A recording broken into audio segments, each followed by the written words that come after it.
Hey everyone, so in this video I want to show you how to connect these two snake bodies to make Jasmine the Twisty snake. Now before you connect them, you're going to want to make sure that they're the same length. And the reason I mention this is because depending if you make them different days or different yarn, your tension and or hook size might be different, so you might have to remove or add a few rows just to make sure that they're the same length. Okay, so let's start connecting them. So you'll notice with this one I left a really long tail. This is probably longer than you need.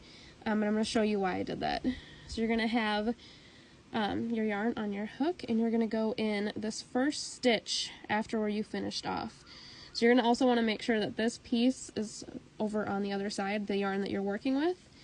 And you're going to insert right there, grab around, grab the piece, and just do a regular single crochet. Now you're going to keep doing this. So each snake body is 9 stitches around. So you're going to want to do 9 on this one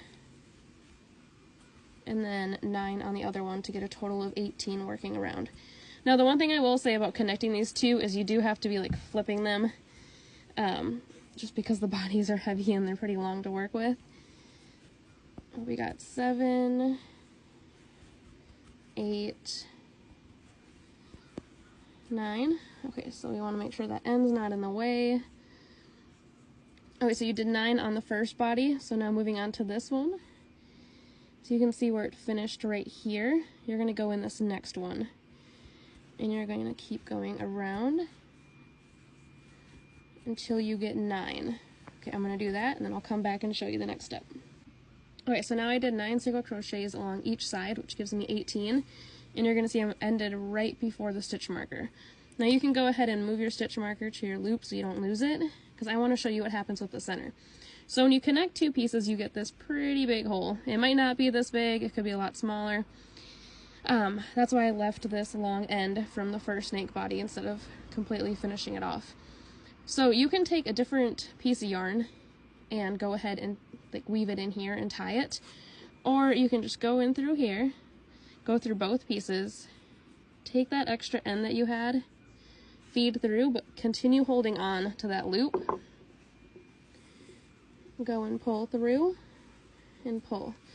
Now the hole's a lot smaller, and you're going to go in through one body, 2 bodies, do the exact same thing. Oop, I almost lost it. There we go. Get that loop, go right through it, and pull nice and tight. Now your hole's gone. You can do it another time if you need it to get smaller, so you can still kind of see right here. So I'm probably going to do it one more time going through both bodies. And then this extra end you can just go ahead and stick into the body itself. And then we'll continue going with the pattern. But that is how you connect two pieces, and that's how you get rid of that hole in the center when you combine two. Like I said, if you didn't leave a long enough end to do that, just take another piece of yarn and go ahead and tie that off so there's no more hole. Okay, I wanted to jump back on here quick. So right now I'm doing the next row after we combine the two pieces, and you can see like it gets a little difficult to work with when you get to a certain point, and it's because all of this weight. So you will have to keep rotating the bodies as you work in the circle, because there's so much weight behind it that it's not just going to flip itself, and you'll have to continue doing that until the end, or whatever easier for you. But I'm going to keep working this until we get to the eyes, and then I'm going to show you how to place the eyes. Okay, so both pieces are connected, and now we're ready for the eyes. So the pattern says eyes 5 rows from the last row with the stitch marker on the bottom. So as you can see, the stitch marker is right here on the bottom.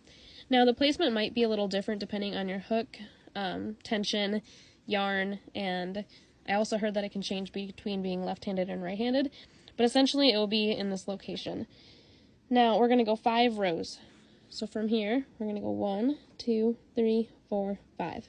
So it's going to be between rows 5 and 6. So we're going to put it over here. So when you're looking at the pattern, you can see how the head shape is, how we have the 2 bumps. And we're going with 12 stitches in between, so it's 12 showing stitches. So if you have the eye here, we're going to go 1, 2, 3, 4, 5, 6, 7, 8, 9, 10, 11, 12. So that's 12. Now if I put it there, it's going to cover it, so we're going to just go 1 over because we want 12 showing stitches.